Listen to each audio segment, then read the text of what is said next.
livre e não interessa a liberdade para eles. Eles querem nos manter escravizados ao seu poder, jungidos ao seu poder. Então, esse é o problema, né? E, em segundo lugar, porque aprender dá muito trabalho, é difícil, é preciso desenvolver uma ferramenta que no Brasil não é muito levada em consideração, que é a principal ferramenta, que é a língua, né? É preciso uma língua para que o pensamento possa se multiplicar, se comunicar, se expressar. O PT conduz, encaminha, aponta para esse neossocialismo às escuras, então. Porque para a maioria da nossa população, para a maioria dos petistas, inclusive, para a maioria dos homens simples, daquele povo que vive da Bolsa Escola, da Bolsa Educação, das bolsas que o PT criou, e ninguém está dizendo que isso daqui está errado.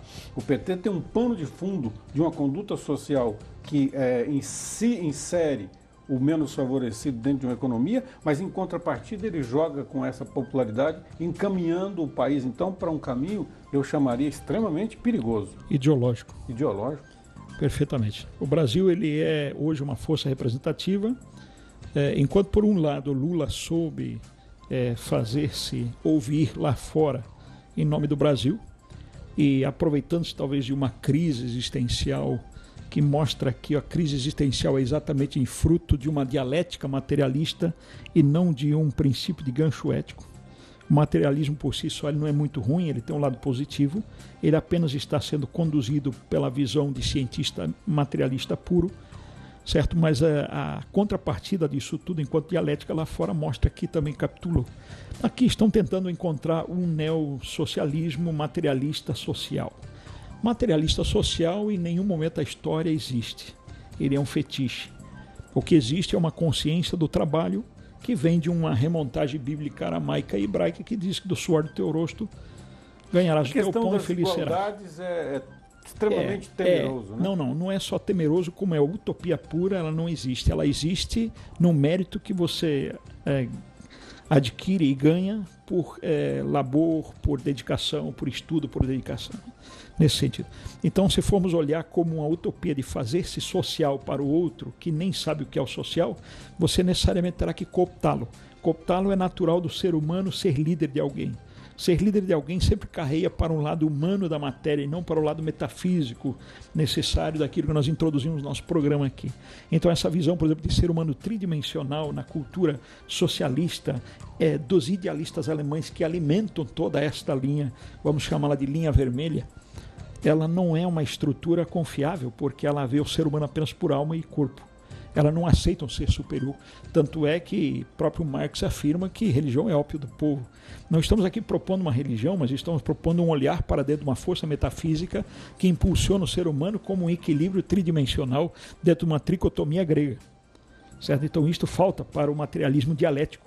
Ele já é materialismo dialético porque, segundo eles, a esquerda hegeliana de Georg Hegel foi um grande pensador alemão lá de meados do século XVIII, que dizia claramente que o ser ele faz em si e para si.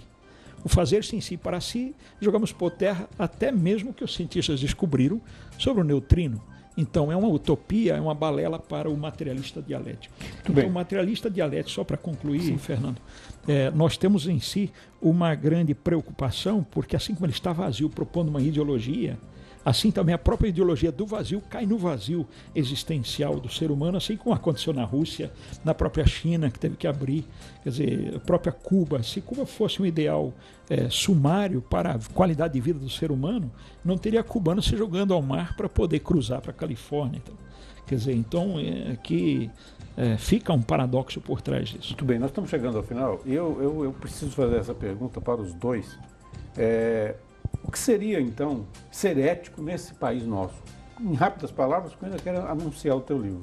Olha, eu diria que ser ético neste país, primeiro, seria uma retomada de velhos valores.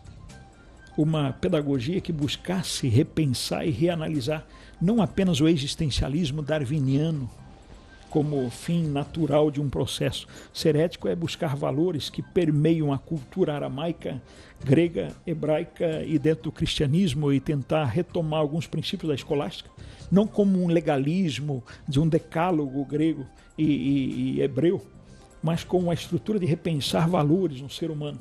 Se pegarmos Augusto Cury como pensador, ele diz assim, os pais precisam se colocar como pais na frente dos alunos, então essa licenciosidade, ela é fruto de uma leviandade pedagógica que, na verdade, nos leva a um caos.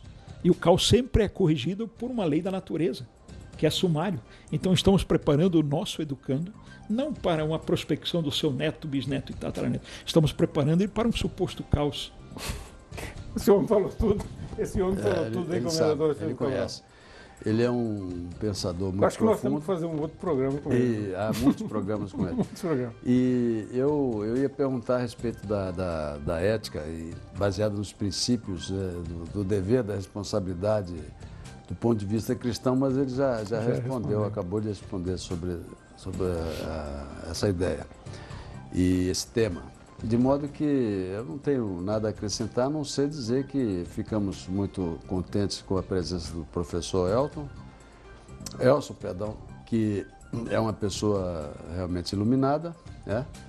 E eu só espero que alguns telespectadores menos avisados tenham podido entender a maneira acadêmica profundamente especializada que ele utiliza para dizer coisas complexas que não permitem muitas vezes um linguajar mais simples.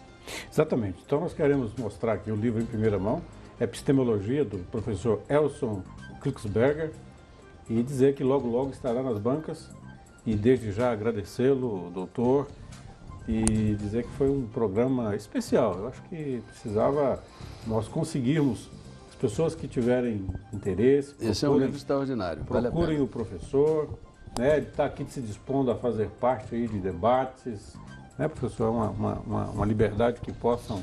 Vamos deixar o seu celular para contatos? Perfeito. Por favor. Na verdade, temos aí vários, porque temos um compromisso aí com acadêmicos em todos os níveis.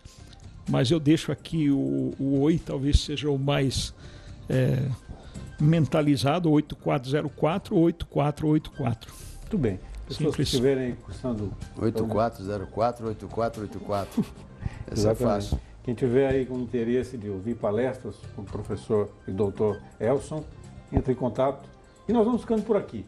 A missão do nosso programa, mais uma vez, comendador, eu espero ter sido cumprida, que é estar falando com você sempre de maneira muito francamente. O programa Falando Francamente agradece a sua audiência. Até a próxima sexta-feira. Obrigado.